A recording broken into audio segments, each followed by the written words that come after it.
साहेब तुम्ही प्रत्येक वेळेस सांगता मी 43 निवडणुका लढलो, 37 निवडणुका माझा पराभव झाला, मग कधी असं नाही का वाटत आपण पहिल्यांदा आमदार झालो मग कशाला राजीनामा द्यायचा? आणि काही मिळवण्यासाठी, काही मागण्यासाठी किंवा काही करण्यासाठी अशी जडणघडण नाही. अशा हजारो अधिकाऱ्यांना ठोकलंय, बडवलंय. 27 वेळा मी जेलमध्ये गेलोय. मी कधी ग्रामपंचायतीचा सदस्य होईन असंही मला कधी वाटलं नव्हतं. मी जन्मजातच लीडर आहे. मला पद लागायचं होतं एका दिवसासाठी. याही तालुक्यामध्ये आम्ही आणि मोहिते पाटील आल्यानंतर ग्रामपंचायतीचा सदस्यतेही त्या बाजूला राहतो का, आहे का एखादा? आज हायकोर्टाची, सुप्रीम कोर्टाची ताकद होत नाही यांच्या विरोधामध्ये निर्णय करायची. आणि लोकांनी जवळजवळ 1,75,000 इतक्या लोकांनी सह्या करून, काय मी म्हणतो 10-20,000 वाढ होईल, काय हजाराची तरी वाढ होईल, पण मला बघायचे आहे ना 40,000 मतं आहेत का या तालुक्यामध्ये. तुम्ही थेट अजित पवारांवरती सुद्धा म्हणताय की अजित पवार 20,000 मतांनी पराभूत झाले. तर तुम्हाला एक मतदारसंघच पूर्ण रिकामा करून देतो, त्यासाठी मी राजीनामा देतोय. आता समजा पुन्हा इलेक्शन लावलं पण ईव्हीएमच ठेवलं, ईव्हीएम जोपर्यंत आहे तोपर्यंत आम्ही निवडून येणं शक्य नाही ना. हे राज्य गेलं ना, तर मग असं महाराष्ट्रातनं उद्रेक होईल ना. आता माझं इलेक्शनचं तुम्हाला गणित सांगतो की पहिल्यांदा बीजेपीला एक मत पडल्याशिवाय माझं दुसरं मत ट्रान्सफर होत नाही, असं सिस्टम आहे त्याची. जानकर साहेब एवढं रोखठोक कसं काय बोलतात? नाही, 100% मला माहिती आहे. 5व्या टप्प्याला त्यांच्या लक्षात आलं की पुरं साफ झालंय, गडकरी राहिलेत फक्त. कोट्यावधी रुपयाचं वाटप नुसते एका तालुक्यामध्ये 50 कोटी आमच्या. मला तर विमान पाठवलं, नुसतं विमान काय, विमान भरून पाठवलं. आणि समजा तुमचा पराभव झाला तर बॅलेटवर निवडणूक झाल्यानंतर पराभव आहे. मी 36-37 वेळा पराभूत झालोय. आमदारकी गेली, व्यवस्था ठीक करण्यासाठी गेली. समजा ते लीडर हा कसा असतो की व्यवस्था बदलणारा असतो. ते हा किती चिटरफुटर मनुष्य, त्याचा काय ह्या तालुक्याशी संबंध. चेअरमन करतील ते काही चुकीचं करणार नाही. लोकांच्यातली चेअरमन साहेबांबद्दलची एवढी जी आपुलकी आहे ती का असेल? हा उत्तमराव जानकर कोण आहे, काय आहे, सत्याग्रहच का निवडला? हे होते उत्तमराव जानकर साहेब, माळशिरसचे लाडके चेअरमन साहेब.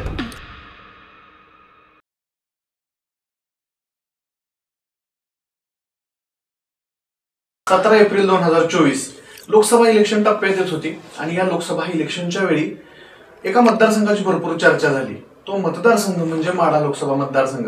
त्या मतदारसंघामध्ये देवेंद्र फडणवीसांनी त्यांच्या एका माणसाला विमान पाठवलं का, तर आम्हाला पाठिंबा द्या. ते व्यक्ती त्यांच्याकडे गेले, ते व्यक्ती परत आले. चर्चा झाली की आता माढा मतदारसंघामध्ये यंदा सुद्धा भाजपची शीट लागणार. पण वातावरण फिरलं. बाळादादा मोहिते पाटील त्यांच्या कार्यकर्त्यांच्या खांद्यावरती आणि ते व्यक्ती त्यांच्या कार्यकर्त्यांच्या खांद्यावरती. वेळापूरमध्ये दोघे एकत्र आले आणि 30 वर्षांचं वैर मिटलं. ती व्यक्ती म्हणजे माळशिरसचे विद्यमान आमदार उत्तमराव जानकर साहेब. जानकर साहेब माळशिरसच्या पूर्ण तालुक्यामध्ये आणि परिसरामध्ये चेअरमन साहेब म्हणून प्रसिद्ध आहेत. जानकर साहेब तेव्हापासून आतापर्यंत कायम चर्चेत राहिलेत. जानकर साहेब निवडून आले पण चर्चा झाली त्यांच्या मतदारसंघातल्या एका गावानं पुकारलेल्या आंदोलनाची. ते गाव म्हणजे मार्कडवाडी. त्याच अनुषंगानं जानकर साहेब येत्या 23 तारखेला आपला राजीनामा देणार आहेत. काय हे सविस्तर कारण तेच जाणून घेऊया आजच्या या पॉडकास्टमध्ये. नमस्कार, आपल्यासोबत आहेत माळशिरसचे विद्यमान आमदार उत्तमराव जानकर साहेब. नमस्कार साहेब. नमस्कार. साहेब काय नेमकं प्रकरण आहे? 23 तारखेला तुम्ही राजीनामा देताय. नाही, गेले 1.5 महिन्यापासून या माळशिरस तालुक्यामध्ये जो आक्रोश आहे आणि लोकांना जे वाटतंय की आमचं मतदान चोरीला गेलेलं आहे. आणि मग जे महाराष्ट्रामध्ये जे लोक 2-5 हजारांनी पराभूत होणारे होते ते लाखाने निवडून आले आणि माझ्यासारखा माणूस 1,21,000 एवढ्या मतांनी निवडून आलेला तो पराभूत होता राहिला. मग या विरोधामध्ये कुणी ना कुणीतरी आवाज उठवला पाहिजे. ही व्यवस्था बदलली पाहिजे आणि पारदर्शक निवडणुकीची प्रक्रिया असली पाहिजे. मग याच्यामध्ये निवडणूक आयोगानं ईव्हीएमवरच मतदान असलं पाहिजे ही भूमिका निवडणूक आयोग का घेत आहे? नंबर 1. नंबर 2, या तालुक्यामधलं मग आमचं 1,08,000 इतकं मतदान हे मला कमी पडलं, हे गेलं कुठं? या तालुक्यामधल्या सगळ्या गावामध्ये कुठल्याही गावामध्ये गेला तर हाच आक्रोश आहे की आम्ही 80%, 90%, 95% मतं दिली आणि मग ही मतं गेली कुठं? काल परवा धानोरे गावाचं व्हिज्युअल तुम्हाला मी देतो. की 1206 लोकांनी हात वर करून 1284 मतदान पोल झालं होतं आणि काही लोक परगावी गेलेले असतील, काही लोक बाहेर गेलेले असतील. मग अशी परिस्थिती असताना त्या गावामधून 300 मतं ही विरोधकाला जात आहेत. या तालुक्यामध्ये माझ्या माहितीप्रमाणे जवळजवळ 80 गावामध्ये पोलिंग एजंट नव्हते. एक महिला पोलिंग एजंट मिळाली तर त्याचा भव्य असा त्यांनी सत्कार केला. मध्यंतरी मार्कडवाडीच्या विषयानं आले होते त्यावेळी सदाभाऊ खोत, गोपीचंद पडळकर. तर मग अशी परिस्थिती या तालुक्यामध्ये असताना आणि मी गेली 20 वर्ष या तालुक्यामध्ये काम करतोय. मी पराभूत झालो त्यावेळेला कधीही, म्हणजे 3 वेळेला ईव्हीएमवर मी पराभूत झालो, पण मी कधी आक्रोश केला नाही किंवा त्या विरोधामध्ये माझी कधी तक्रार नाही. पण मी निवडून येऊन आक्रोश करतोय म्हणजे इथं काहीतरी घडलंय आणि ते घडलंय. त्याचे तळाशी गेलो, मी मुळाशी गेलो, त्याचा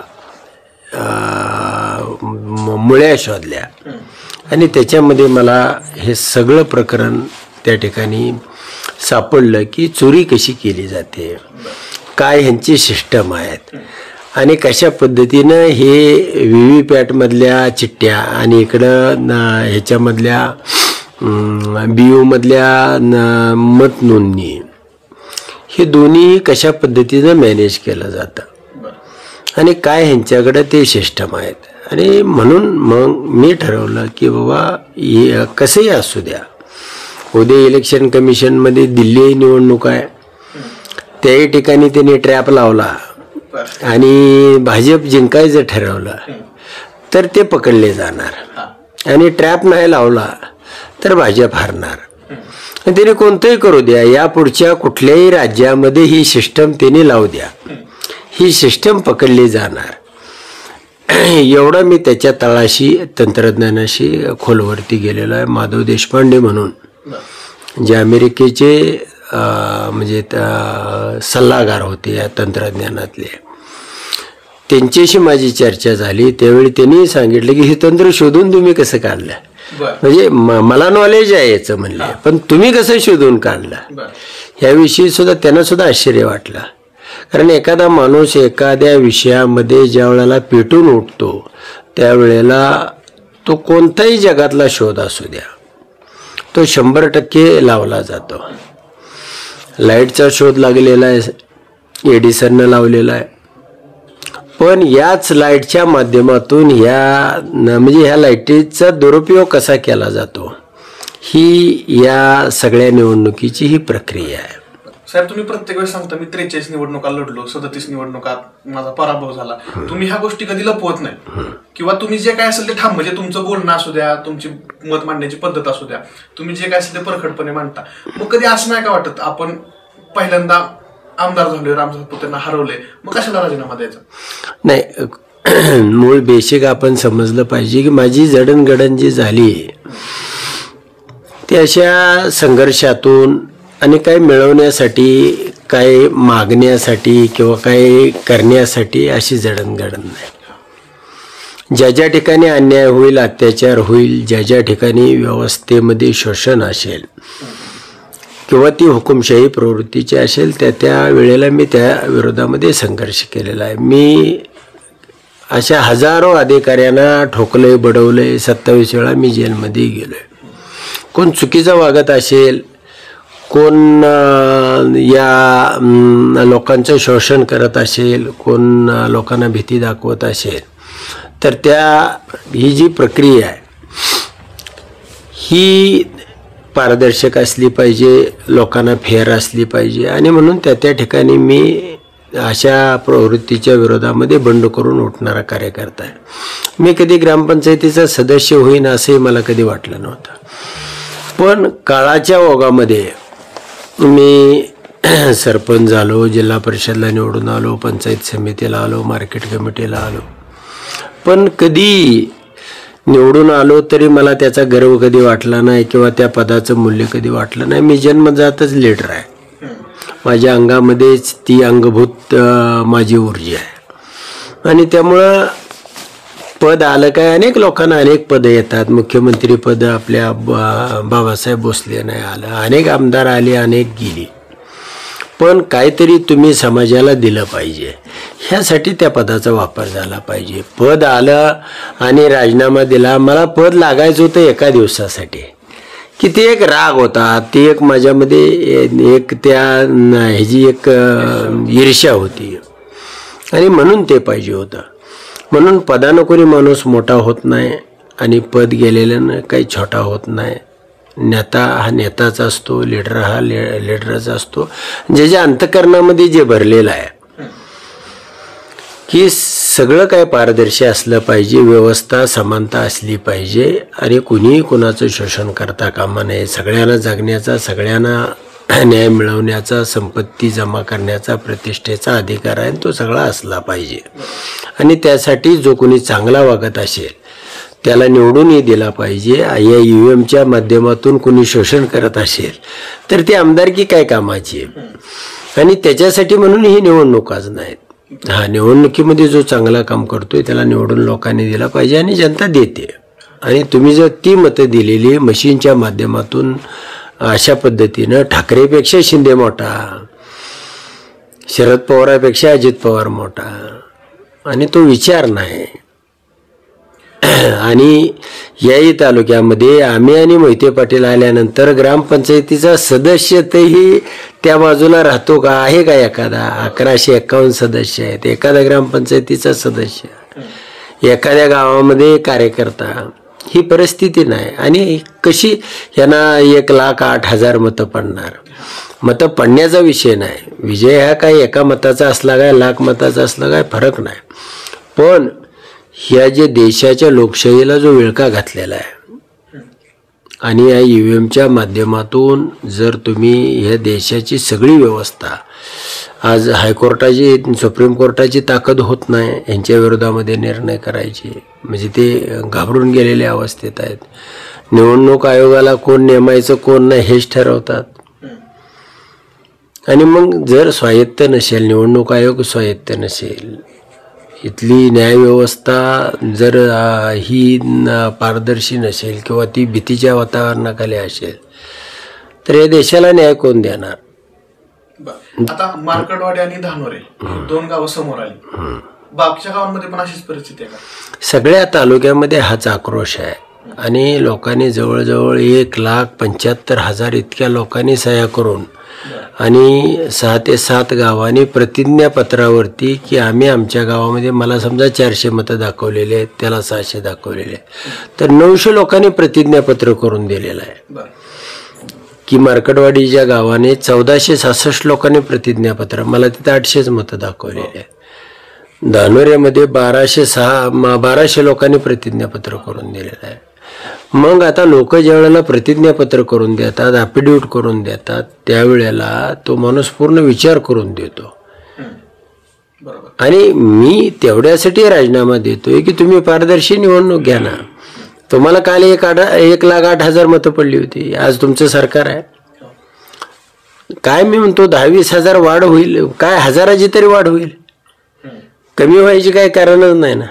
पण मला बघायचे आहे ना 40,000 मतं आहेत का या तालुक्यामध्ये, आणि त्यासाठी ही पारदर्शी निवडणूक असली पाहिजे. तुम्ही म्हणता ते बरोबर आहे, कारण ज्यावेळेस मोहिते पाटील आणि जानकर ही ताकद एकत्र आली त्यावेळेसचा कार्यकर्त्यांचा जल्लोष मोहिते पाटलांच्या बाजूनं, तुमच्या बाजूनं. बरं, आतापर्यंत असं होतं तो प्रत्येक वेळेस की तुम्ही मोहिते पाटलांच्या विरोधात आहे, तुमचा पराभव होतोय. आता तुम्ही एकत्र आलाय, म्हणजे मार्कडवाडीतलेच एक बाबांची मुलाखत लागली होती, त्या बाबांनी तसं सांगितलं की आतापर्यंत आम्ही मोहिते पाटलांचे होतो, जानकर साहेबांचा वेगळा गट होता, आम्ही विरोधात असायचो, जानकर साहेबांचा पराभव व्हायचा, पण आता आम्ही एकत्र आलोय, आम्ही पण जानकर साहेबांना मतं दिलेत, मग आमची मतं कमी कशी काय पडली. पण पलीकडच्या बाजूने असं म्हटलं जातंय की मी 29,89,00,000 रुपयांचं कामं केलेत त्या गावामध्ये, 21,89,00,000 रुपयांची कामं केलेत, किंवा लाडक्या बहीण योजनेचा इम्पॅक्ट आहे त्याच्यावरती. नाही, मला तेच सगळा बघायचा आहे. लाडक्या बहिणीचा, तुमच्या विकास कामाचा निधी दिलाय, तर मग निवडणूक का घेत नाही? मी तरी अनेक वेळा सांगितले आणि आजही तुमच्या माध्यमातून सांगतो. त्याला मी उद्या दिल्लीला निघालोय, त्यांनी बरोबर यावं आणि इलेक्शन कमिशनला दोघं मिळून भेटू. मी जंतर मंतरवरती बसतोय त्या ठिकाणी यावं आणि सांगावं त्याला तुम्ही द्या राजीनामा, आम्ही घेऊ. आणि नुसती एकाच प्रकारची निवडणूक नाही, आम्ही निवडणूक आयोगाला 3 प्रकारचे ऑप्शन ज्यांना त्या राम सातपुतेला पाहिजे ईव्हीएम तर ईव्हीएम पण ठेवा आणि बॅलेट पण ठेवा. ज्याला ज्याच्यावर करायचं त्याच्यावर करू द्या, ऑप्शन ठेवा.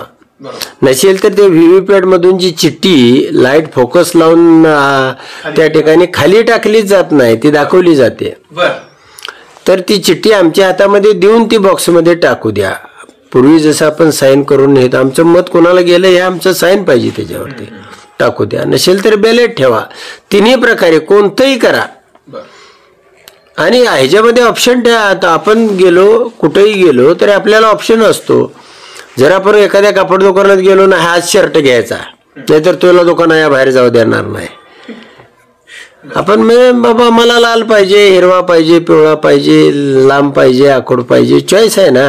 तुम्ही हे दिलं पाहिजे त्याला. बरं, आता हे झालं तुमच्या मतदारसंघापुरतं. तुम्ही हा एक आक्षेप घेताय की महाराष्ट्रात असे बरेच मतदारसंघ आहेत की ज्याच्यामध्ये ईव्हीएमच्या ह्याच्यामुळं मत निकाल चुकीचा लागलाय. म्हणजे तुम्ही थेट अजित पवारांवरती सुद्धा म्हणताय की अजित पवार 20,000 मतांनी पराभूत झाले. नाही, मला माहिती आहे अजितदादाच्या 12 जागा, मी सगळं त्याच्या अभ्यासाच्या तळामध्ये गेल्यानंतर मी सांगतोय अजितदादाच्या 12, एकनाथ शिंदेच्या 18 आणि भारतीय जनता पार्टीच्या 77. एवढ्या जागा ह्या ओरिजिनल निवडून आलेल्या आहेत. आणि अपक्ष 3 ते पण ओरिजिनल आहेत. म्हणजे 110 जागा ह्या तिघा चौघाच्या मिळून निवडून त्या ठिकाणी आलेल्या आहेत. बच्चू भाऊंचं काय म्हणणं याच्या बाबतीत? नाही, बच्चू भाऊंना सुद्धा बच्चू भाऊंनी सांगितलं एका गावानं मला तिथं 60 मतं दाखवलेले आहेत. 125 लोकांनी मलाही प्रतिज्ञापत्र करून दिलेलं आहे. आणि बच्चू भाऊ सुद्धा या लढ्यामध्ये येणार आहेत. आणि मी असेल, BJ कोळशे पाटील असतील, तिस्ता शेतवाडकर असतील, हे आपले राजीव प्रवळेकर असतील, माधव देशपांडे असतील, ही सगळी कंपनी आहे त्या ठिकाणी. आणि दिल्लीमध्ये सुद्धा हाच इश्यू चालू आहे. तर आता पुढची प्रक्रिया कशी असणार आहे तुमची? राजीनामा तुम्ही कधी देणार आहे, कुणाकडे? नाही, मी इलेक्शन कमिशनकडे ज्या लोकांनी माझ्याकडे प्रतिज्ञापत्र करून दिलेले आहेत की आम्ही या गावामध्ये एवढी मतं दिलेली आहेत आणि एवढीच पडलेली आहेत, हे इलेक्शन कमिशनला देणार आहोत. आणि किमान आमच्या 5 गावामध्ये ज्यांनी ज्यांनी प्रतिज्ञापत्र करून दिलेले आहे त्याच्यामध्ये तुम्ही मॉकपोल घ्या, पडताळणी करून द्या, त्या गावाचं समाधान करा. जर तुम्ही त्या गावाचं समाधान करत नसाल तर तुम्हाला एक मतदारसंघच पूर्ण रिकामा करून देतो की त्याची पडताळणी तुम्ही दोन्ही प्रकारे करा. ईव्हीएम मार्फतही करा आणि बॅलेटवरही करा.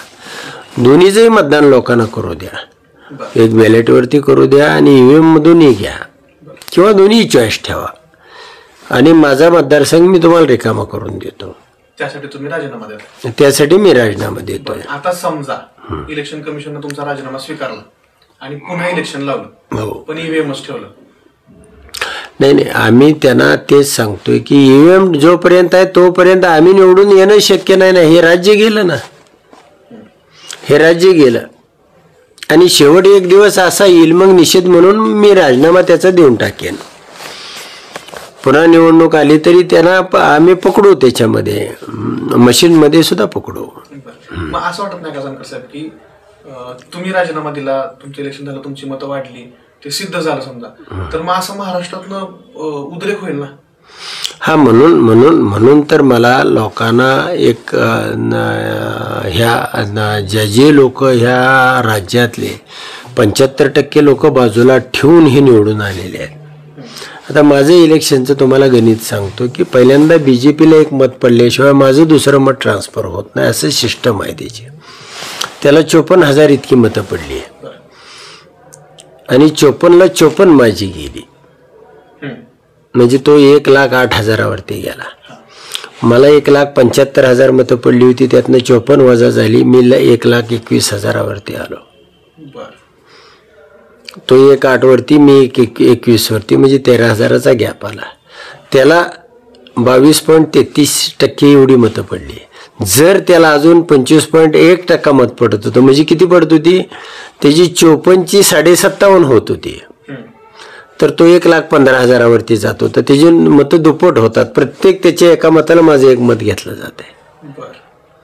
तो 1,15 गेला असता. 1,8चा 1,15 म्हणजे 7,000 वाढले असतील. माझे 1,21 मधून 7 वजा झाली, मी 1,14 आलो असतो. मी 1,000 मतांनी डिपेट झालो असतो.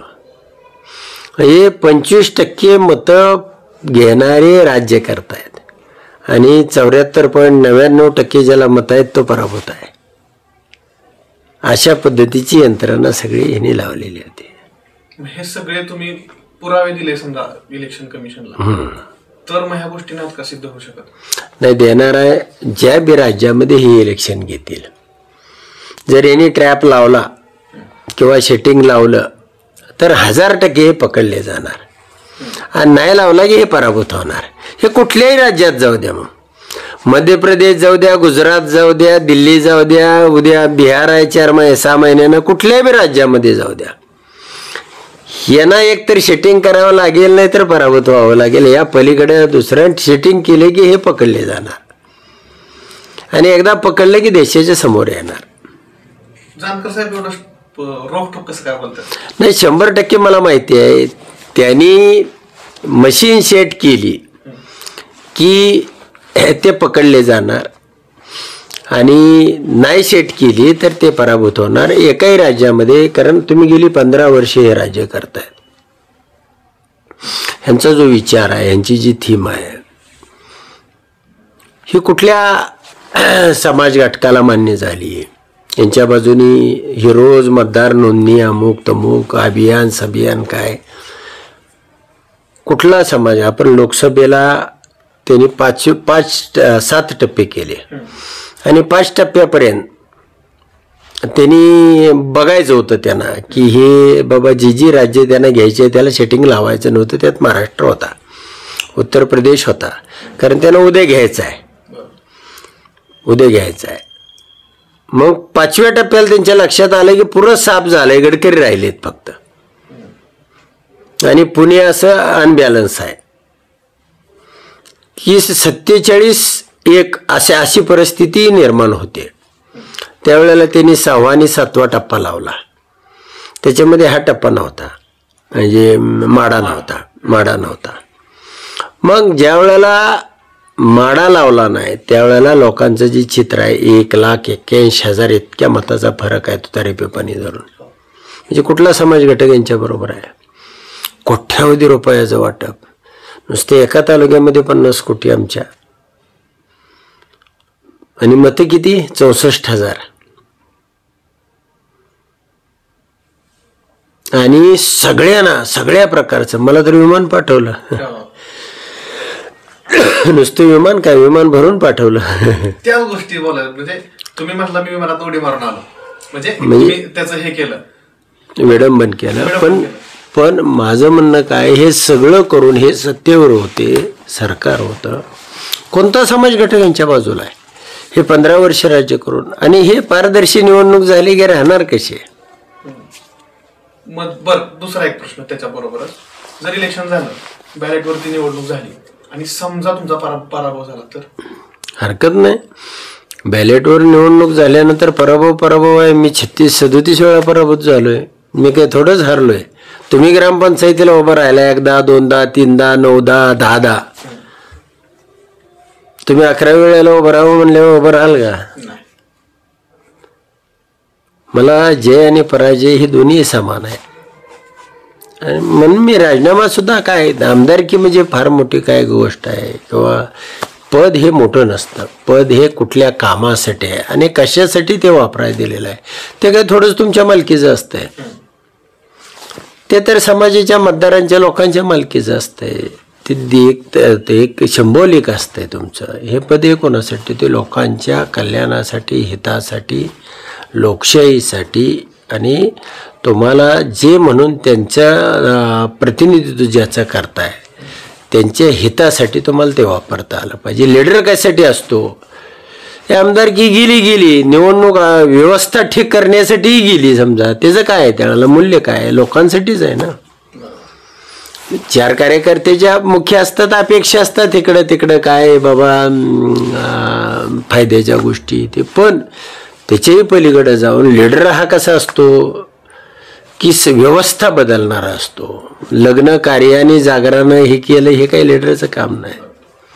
व्यवस्था परिवर्तन, या कायदे मंडळामध्ये कायदे करणं, लोकांच्या हिताचं काय आहे त्याच्यासाठी भांडणं. आणि जर एखादी व्यवस्थाच अशी चोरी करत असेल, आणि चोर हा सापडतोच, कुणी किती मोठा असू द्या किती छोटा असू द्या, चोर हा चोरच असतो आणि तो 100% सापडणार.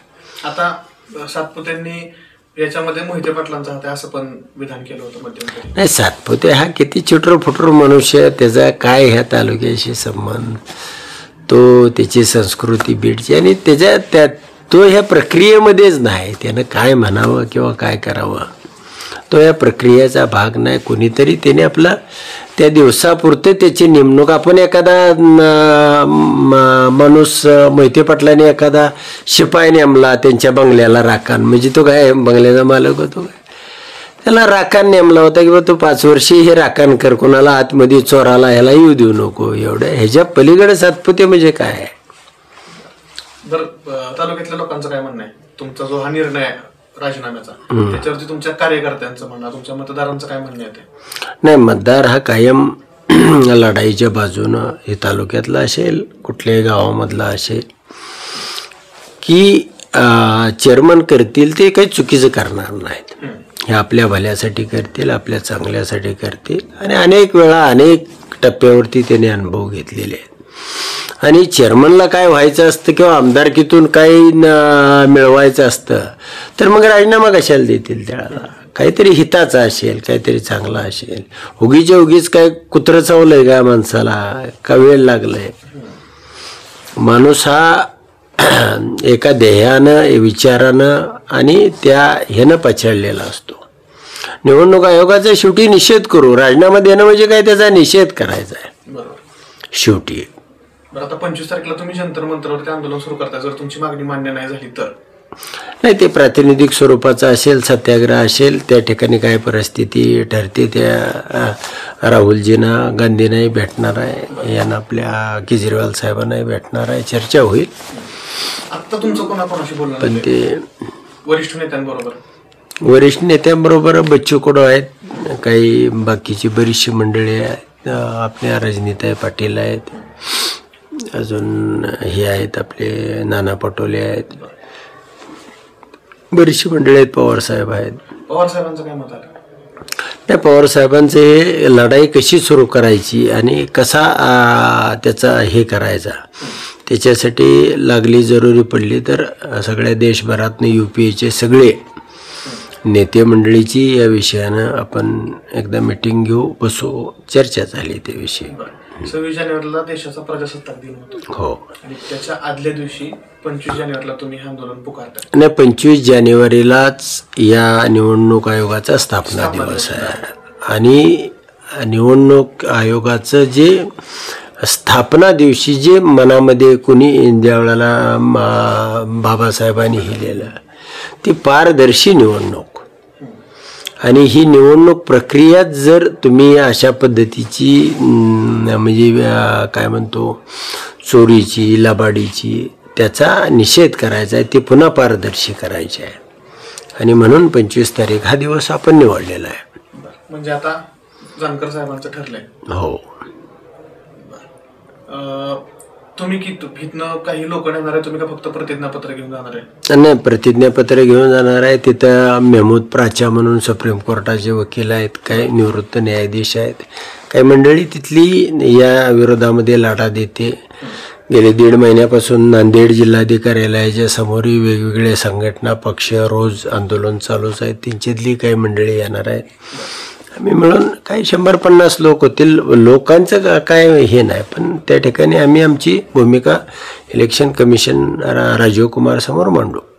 आणि किती वेळात असणार हे आंदोलन? एका दिवसाचं प्रक्रिया? आता त्याचं ठरलं नाही, पण किमान 1 दिवसाचं तरी ते असेल.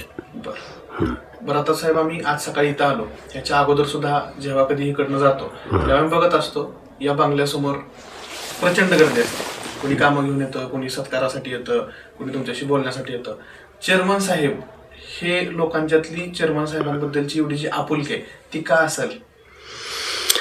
नाही, गेल्या अनेक दिवसामध्ये अनेक टप्प्यावरती संघर्ष करत असताना हा उत्तमराव जानकर कोण आहे, काय आहे,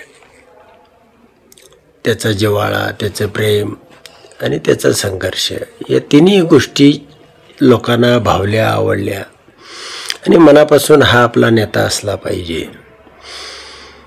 हा आपलं प्रतिबिंब आहे, आपल्या मनामधलं प्रतिबिंब आहे. आपल्या मनामधली जी गोष्ट आहे माणूस करतो, बोलतो, ठोकतो, करतो, काय जे बी आहे, जे मला जे करायला ताकद नाही ते हा माणूस करतो आणि म्हणून तो आपला लीडर आहे. ही एक जिव्हाळा, आपुलकी, नातं म्हणजे आपल्या एखादा कुटुंब असतं त्या पद्धतीचं या तालुक्यामध्ये आहे.